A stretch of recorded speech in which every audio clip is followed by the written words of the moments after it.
Well, my name's Bernard Hughes and I've been here 28 years. I've always liked it here myself. But now, how it is now, it's still great because again we've got the mailbox just and the canals across the way, which is a great thing. It's a good bus route here in Bath Row, and also the train just across the road as well. So I think that's very, very good. I got a job at the post office just part-time for 7 years. I didn't realise I'd be there for 7 years, but I enjoyed it.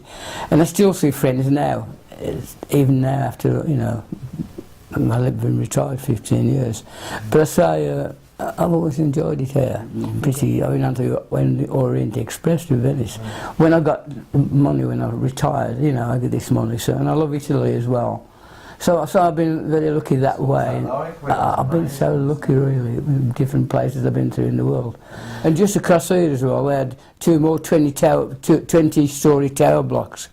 That was over 10 years ago, and I blew them up. I just collapsed down, which we, you know, people watched them do it.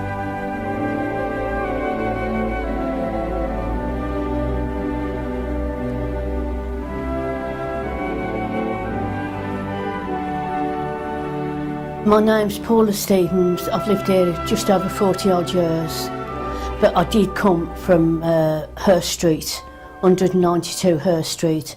My nan lived next door to us. We had a lot of happy times down there. And my late brother, he was always getting into scuffles down there.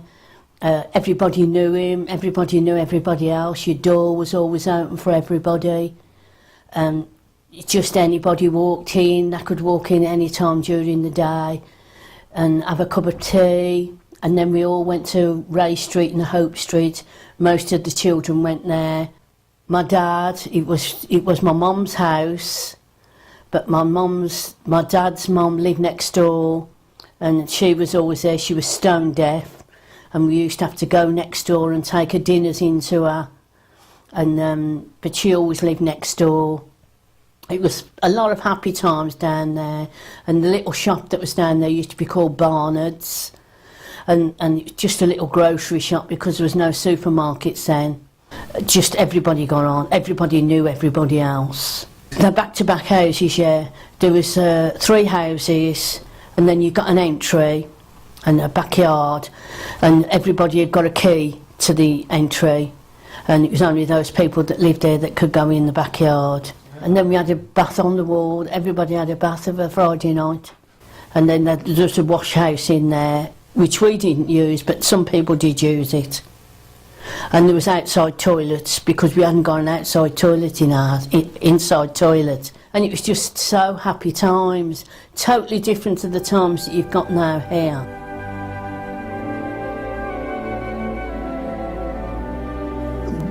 My name's Gordon Richardson. I've only lived there for the last nearly 12 months.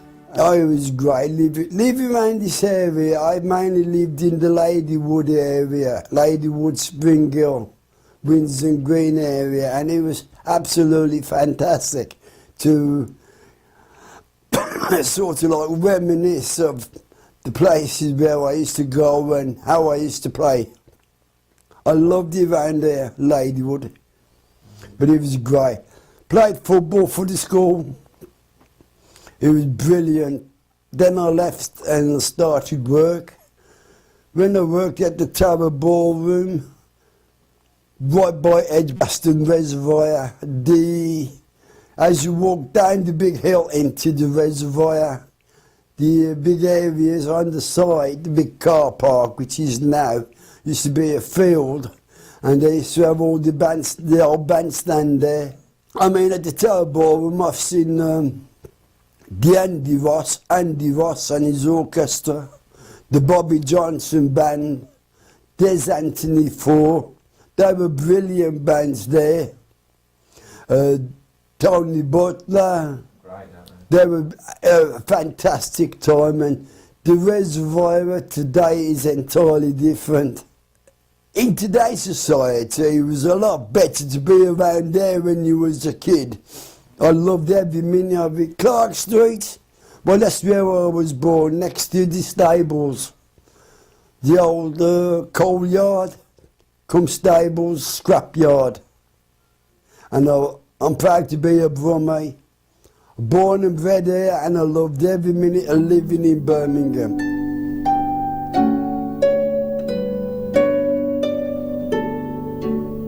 John Young, and I've lived here 2 years. Yeah, I moved down to Birmingham in 1969 from a little border town in Scotland called Coldstream, where the Coldstream Guards come from. We cost £100 for 7 of us on a stream train from Berwick-upon-Tweed. My stepdad got a job as a caretaker and we moved into Nightingale House. It was a 3-bedroom council flat. I remember my brother sitting on the toilet the next day and we had a thunderstorm and all the water coming up the toilet, the sink and the bath and giving him a fright. So, what else? I went to Ladywood Junior School and Mum hated it. All the time she lived down here, she hated Birmingham. Everything, because she, like me, she came from a quiet little village. It was too noisy, bustly, too many people. My sister, she used to keep putting stuff in my bed. Yes, like earwigs and spiders, because she knew I hated them. So I got my own back on her though. I used to put, she hated worms, so I used to put them in a cup of tea. Oh, that sounds horrible. So we had a good childhood. 1977, I took the J.M. Barry syndrome, which paralyses you. And I was in a wheelchair from 77 to 81 and my parents got me walking again, but just moving my legs a little bit each day. And then I took up Scottish country dancing in 89 and that's how I got the use of my muscles in my legs back again. And I love it here. Like John says, it's a lovely place.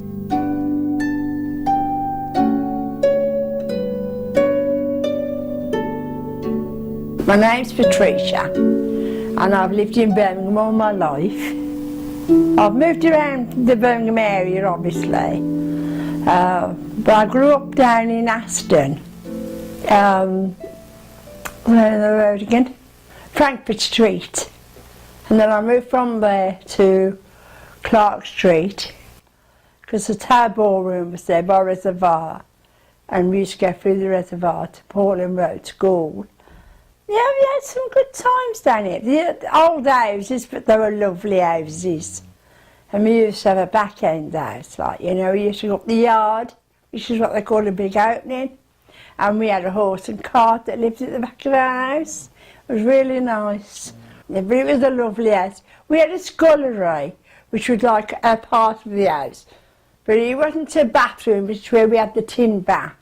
But in the winter we used to bring the tin bath and put it in the little sitting room, like where Mum used to do the cooking to keep the room warm. But that was like where they called the wash house. There was those tin baths and the washing bath, which was like the half-size one, where you had the scrubbing board and the ringer and that. Well, obviously the boys would be out, but it was just when it was girls' night to have the bath, the men would leave the room and go and watch television. We didn't have a lot, but you know, we were happy. And the happier we were, that's all that mattered really. You know, so yeah, it was really good. It's better. This is Monica, this is Teresa, this is Alan, this is Gordon, this one's Susan, this is Pauline, and this one's Margaret.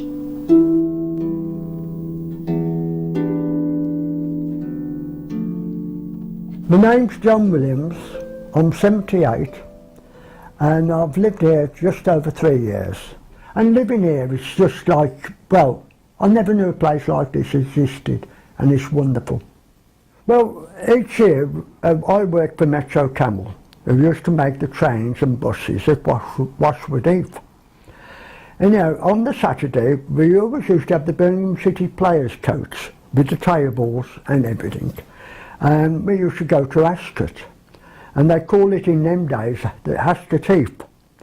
because you didn't have to wear bowler hats and top. Well, it belonged to smartly dressed. You would not be allowed in jeans or in the members. You know, I've been doing it for a few years.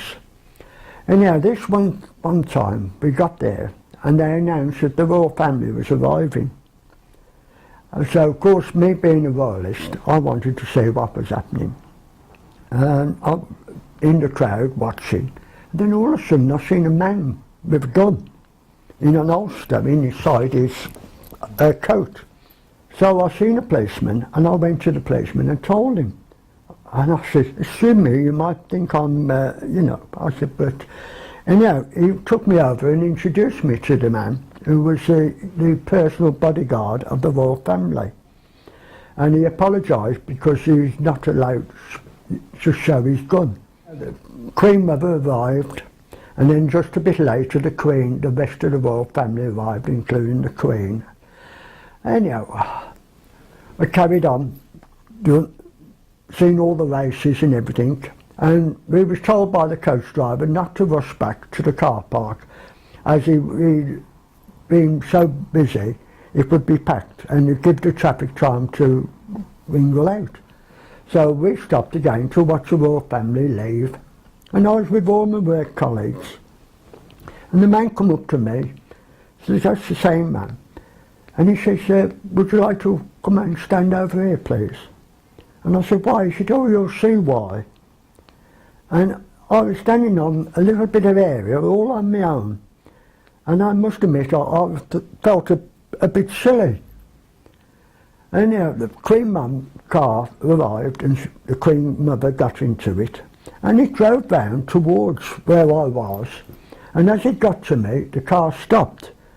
And the window come down and the Queen Mum said, thank you, and gave me a wave. And I thought that was absolutely wonderful. Yes.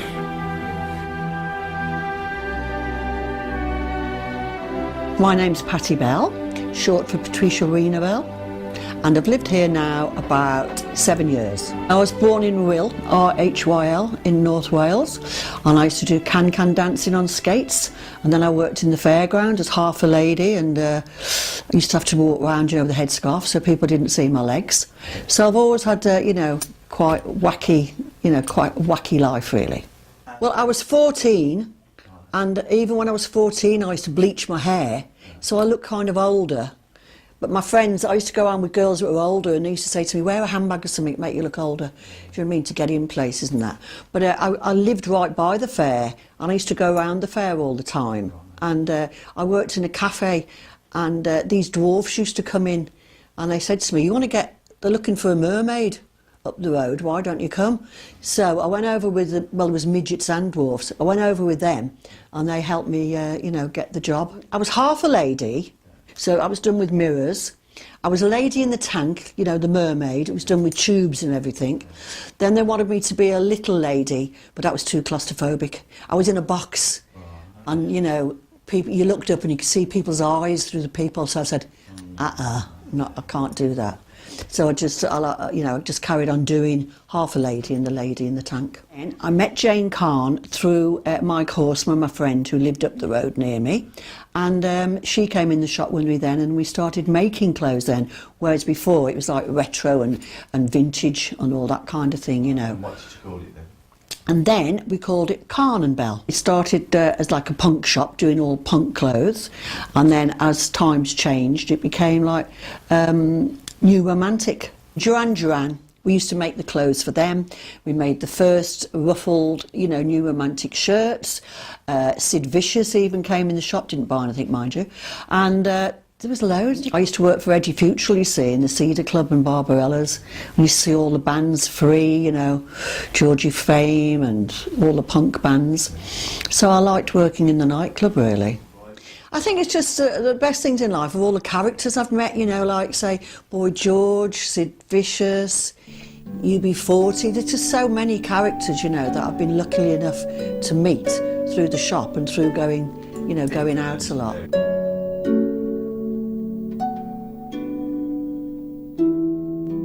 I'm Michael Reynolds and I've lived here for nearly 2 years. Well, I was born in the Lenches in 1954. Obviously, you know, the house got burnt down, so we moved. We moved to Knighton. I had to walk 1.5 miles every day to go to school to catch the coach. We used to walk 4 miles there, 4 miles back to do the shopping. We had no transport or anything like that. Well, when I moved to City, I went to the Birmingham Accident Hospital. I did some training at Rongsford at Worcester, and then I came to Birmingham and worked in Main Theatre till it closed. And, yeah, mainly a runner as well. You know, you run for blood and that for the operations. So I could be doing that for about an hour for one operation, backwards and forwards. I was just getting lost. My brother lost me once. I was just learning to crawl, and I'd crawl to a fence, and he was checking all the ponds and the ditches, in case I fell in and drowned. But I fell asleep in amongst a circle of white-backed sows, and he said if they'd have woke up, they'd have eaten me, because they were big sows, long back. I remember the once when I was young, I was with my neighbour. He was the same age as me, well, a bit younger than me. And my mum had lost her scissors, and she thought, well, Michael's got them somewhere. And she came outside, and I was in the veg patch, and she heard this clip, clip, clip, and she said, oh no. And I was cutting his hair, and I was only about 5, 6. And I chucked all big chunks out of it. His bald patches all over his head. But then he grew up and had a lovely curly hair.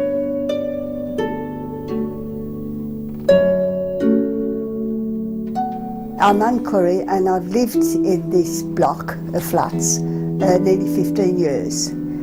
Before that, I lived in the same area for 40 years in another flat. And when I was born down Icknell Road in 1935. I was eventually a family of 8 children that lived in a back-to-back house, which was one room downstairs with a sink in, and the cooker was over the cellar head. And there was 1 bedroom and 1 attic, which had to be divided between the girls and the boys. My dad had 2 jobs, and we only saw him at weekends because he went out too early in the morning and we was in bed when he came back in the evening, but he'd always pop up and kiss us and say good night. When we got married at the Oratory, that's 57 years this year when we got married, we went into rooms with an old lady until we moved over here, when we moved into 1965 in a tall block of flats. Growing up in a big family, it was nice, and I just wish that Mum would have had it like it is today, with all the help that you get, because they both struggled. But as my older sister and I got to an age, she bought a pattern and some wool and said, here, knit. So, you know, that's how I learned to knit. And what I started on was baby clothes, because that was when Mum was kept having children. I think to have a happy marriage, you've got to give and take. You can't sort of demand and try to be the boss all the while. And if you do have an argument, which you do, because you break the monotony, you know, or if you think you're right, you'll argue till the cows come home, and then you'll apologise if you find that you're wrong, and that to me is one thing you do. I used to turn girlfriends away from the door for him and my brother. You know, we'd stop him one Saturday playing cards because we got no money, because we played for buttons then and matches. And then they'd look and they'd see somebody coming up the path, and they'd say, oh, there's them 2 girls that we promised to meet. Go knock into the doors, and I'd go to the door and I'd say, they've already gone out. Fair-faced liar I was then.